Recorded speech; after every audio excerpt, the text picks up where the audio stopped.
नाज़रीन, खबर अब तफसील से। वज़ीर आज़म नरेंद्र मोदी के 4 रियासतों के दौरे का आज दूसरा दिन है। इस कड़ी में पीएम मोदी ने आज सुबह तेलंगाना का दौरा किया। पीएम मोदी ने तेलंगाना पहुंचकर वारंगल के भद्रकाली मंदिर में पूजा अर्चना की और इसके बाद उन्होंने यहां गाय को चारा भी खिलाया। मरकजी वजीर तेलंगाना में बीजेपी सदर जी किशन रेड्डी ने पीएम मोदी का वारंगल पहुंचने पर खैर मकदम किया और उन्हें तोहफे भी दिए।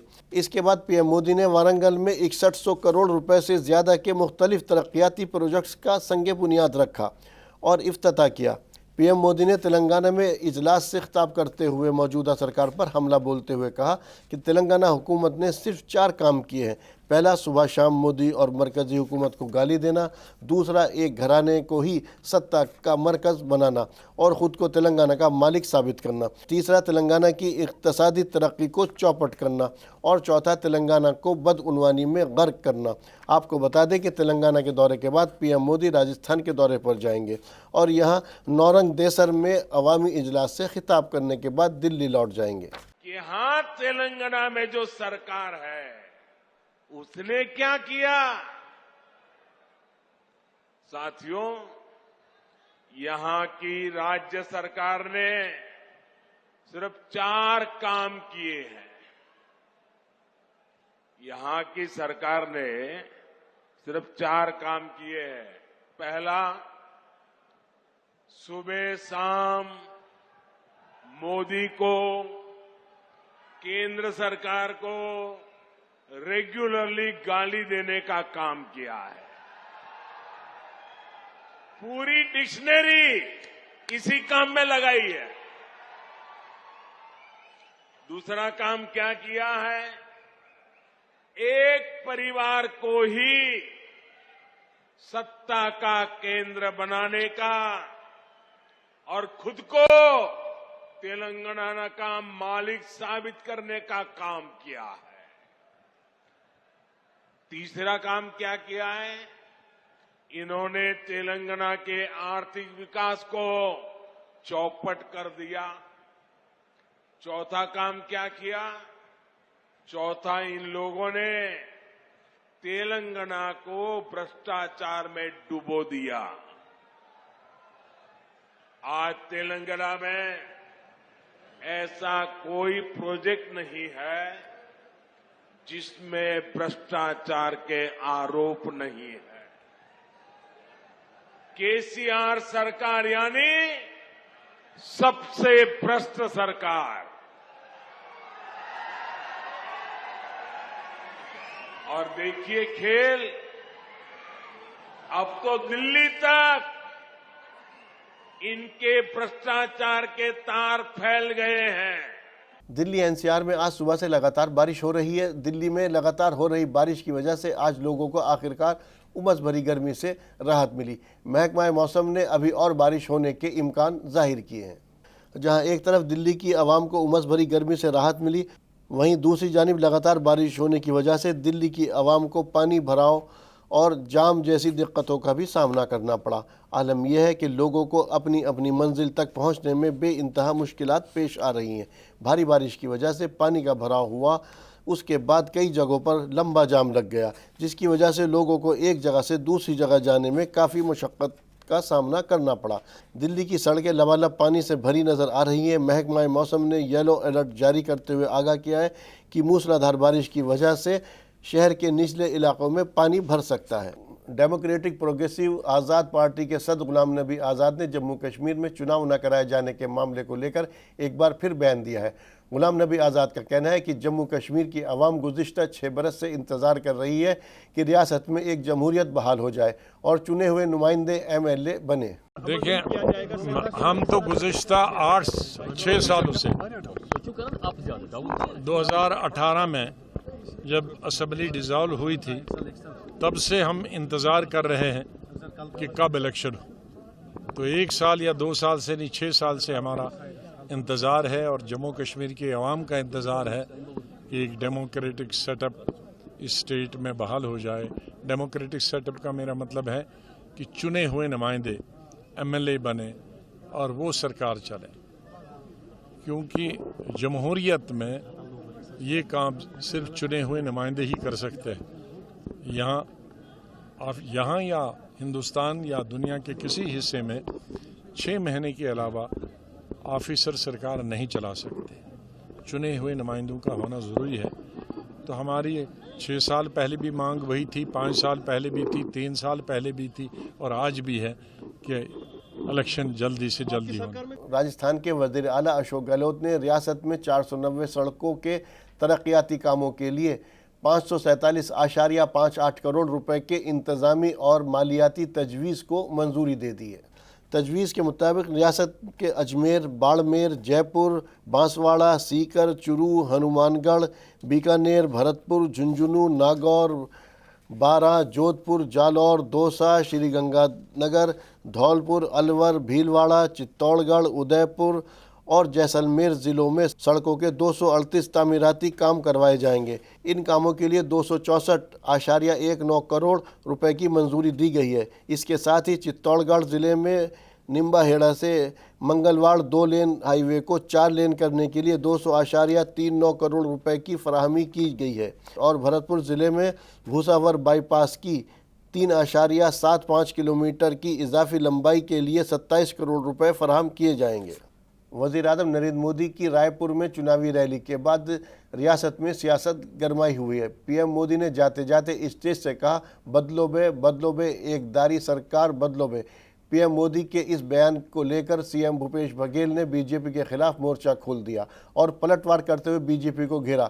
सीएम भूपेश बघेल ने कहा कि 4.5 साल में पहली बार मोदी जी छत्तीसगढ़ आए। अवाम उम्मीद कर रही थी कि वह छत्तीसगढ़ में कुछ देकर जाएंगे, लेकिन उन्होंने एक फूटी कौड़ी भी नहीं दी।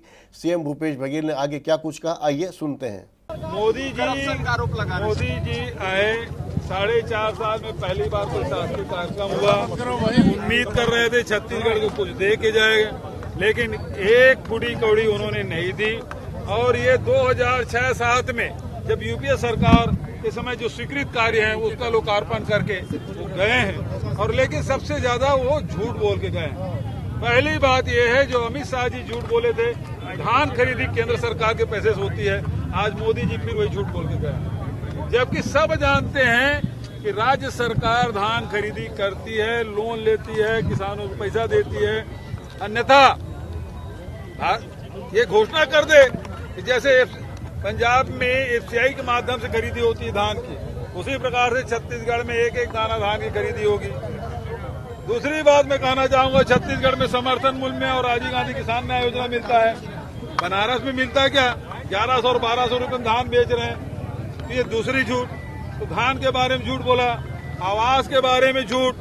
और मैं ये कहना चाहूंगा, आवास के मामले में सुशील आनंद जी और हमारे कांग्रेस के लोग पत्रकार वार्ता लेंगे कि आवास के मामले में मध्य प्रदेश, महाराष्ट्र उससे हम आगे हैं। जल जीवन मिशन हम आसाम, उत्तर प्रदेश, मध्य प्रदेश से आगे हैं। आज उन्हें आयुष्मान कार्ड जारी किया महाराज साहब का विभाग, और उसमें 1400 करोड़ हम देते हैं महाराज, 1100 हम देते हैं, वो 300 करोड़ देते हैं और वो कार्ड जारी करके गए।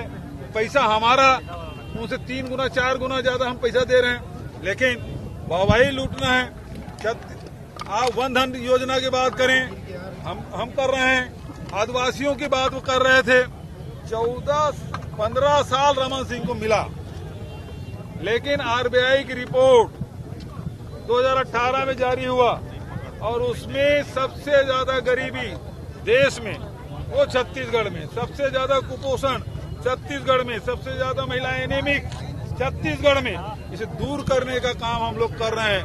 आज लोगों को गरीबी से ऊपर उठाएं, चाहे किसान हो, मजदूर हो, चाहे गरीब लोग हो, महिला हो, सबको ऊपर उठाने का काम हम लोग कर रहे हैं। मोदी जी केवल झूठ परोस के गए हैं। पहले तो हम लोग दूर से सुनते थे प्रधानमंत्री जी को, तो झूठ बोलते हैं 15-15 लाख दूंगा, है ना, 2 करोड़ लोगों को रोजगार दूंगा, वो तो मिला नहीं। छत्तीसगढ़ में भी माता कौशल्या की नगरी में आग वो झूठ परोस के गए। बीते जुमे के रोज ईडी ने शराब घोटाला मामले में मुलजिम मनीष सिसोदिया, अमनदीप ढल, राजेश जोशी और गौतम मल्होत्रा और दीगर की तकरीबन 52 करोड़ 24 लाख की जायदाद जब्त कर ली। कुछ ही देर बाद इस मामले को लेकर सियासी जंग छिड़ गई। बीजेपी ने ईडी के इस कदम को मुद्दा बनाते हुए आप पार्टी के सरबराह अरविंद केजरीवाल से जवाब मांगा। तो इस पर सीएम अरविंद केजरीवाल ने जवाब देते हुए कहा कि बीजेपी और पीएम मोदी का मकसद सिर्फ आम आदमी पार्टी के कामों को रोकना है। आप लोगों ने देखा कि कल ईडी ने शाम को ये सारे चैनलों में चलवाया कि मनीष सिसोदिया की 52 करोड़ की 52 करोड़ की संपत्ति जब्त की गई, 52 करोड़ की संपत्ति, जबकि जो संपत्ति जब्त की गई वो केवल 2 फ्लैट हैं जो कि 2018 के पहले के हैं, जबकि एक्साइज पॉलिसी आई नहीं थी। उसका कोई लेना देना नहीं है। 1 नंबर में है, डिक्लेयर्ड है, इनकम टैक्स में डिक्लेयर्ड है, उनके इलेक्शन एफिडेविट में डिक्लेयर्ड है। एक फ्लैट उन्होंने 2004 या 5 में खरीदा था 5 लाख रुपए का, एक फ्लैट उन्होंने 2018 में खरीदा था 65 लाख रुपए का, और 11 लाख रुपए उनके बैंक अकाउंट में। बस ये है टोटल। इसका दूर दूर तक शराब घोटाला, कथित शराब घोटाले, तो कल इससे कोई लेना देना नहीं है किसी घोटाले से। तो इसका मतलब ये है साफ साफ कि कोई घोटाला नहीं हुआ। हम 1 साल से कह रहे हैं कोई घोटाला नहीं हुआ। जानबूझ के जबरदस्ती केवल और केवल प्रधानमंत्री जी से दिल्ली की आम आदमी पार्टी संभल नहीं रही। दिल्ली में आम आदमी पार्टी इतना शानदार काम कर रही है, इतना शानदार काम कर रही है। उनका एक ही मकसद है, किसी भी तरह से आम आदमी पार्टी के कामों को रोकना, आम आदमी पार्टी के कामों में अड़चन पैदा करना, तरह तरह से सीबीआई से, ईडी से, पुलिस से, और वो आम आदमी पार्टी को बदनाम करना। ये पूरा का पूरा शराब घोटाला आम आदमी पार्टी को और उसके नेताओं को बदनाम करने के। दिल्ली के जामा मस्जिद में मटिया महल मार्केट एसोसिएशन के सदर का इलेक्शन की सरगर्मियां जोरों पर है। दिल्ली की तारीखी मटिया महल मार्केट जो लजीज खाने, गेस्ट हाउस, जेवरात और कपड़े की मार्केट से पहचानी जाती है। इस मार्केट की तरक्की के लिए मार्केट एसोसिएशन के सदर का चुनाव 15 जुलाई को होने वाला है, लेकिन उससे पहले ही ये चुनाव आजकल बाजार की तवज्जो का मरकज़ बना हुआ है। इस चुनाव में मकामी उम्मीदवार अकरम कुरैशी और सलीमुद्दीन मैदान में हैं। आपको बता दें कि इस चुनाव में अकरम कुरैशी का पलड़ा भारी दिखाई दे रहा है, क्योंकि अकरम कुरैशी गुज़िश्ता 9 सालों से इस मार्केट की नुमाइंदगी कर रहे हैं। इसीलिए मार्केट के दुकानदारों की भरपूर हिमायत अकरम कुरैशी को मिल रही है। जामा मस्जिद के ठीक सामने मटिया महल तारीखी बाजार में खड़े हुए हैं, जहां 15 जुलाई को प्रेसिडेंट का चुनाव होने जा रहा है। प्रेसिडेंट के चुनाव में 2 ही उम्मीदवार आमने सामने हैं, जिनमें कांटे की टक्कर चल रही है।